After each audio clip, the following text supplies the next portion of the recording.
नमस्कार. New Maharashtra sports news मध्ये आपलं स्वागत आहे. मी माही मोहित परमार.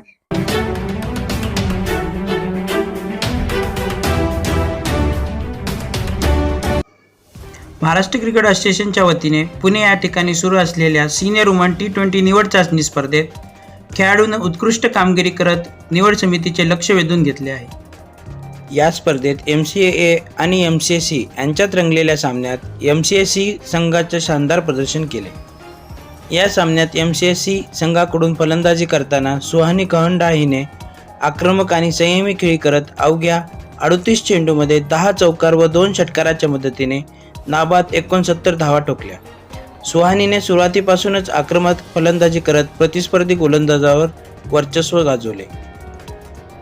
तर MCAA संघाकडून खेळताना गौतमी नाईकने 42 चेंडूमध्ये 6 चौकार व 1 षटकाराच्या मदतीने 54 रनची नाबाद खेळी केली.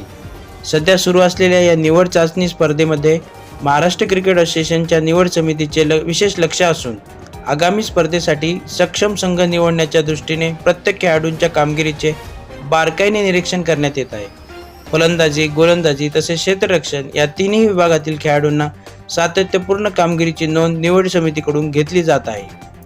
सदर सामन्यांसाठी विक्रम वांगे आणि शुभम दिवटे यांनी पंच म्हणून जबाबदारी पार पाडली, तर कुमार ठक्कर यांनी स्कोरर म्हणून काम पाहिले. स्पर्धेचे नियोजन आणि सामन्याचे सुरळीत आयोजन याबद्दल उपस्थितांकडून समाधान व्यक्त करण्यात येत आहे.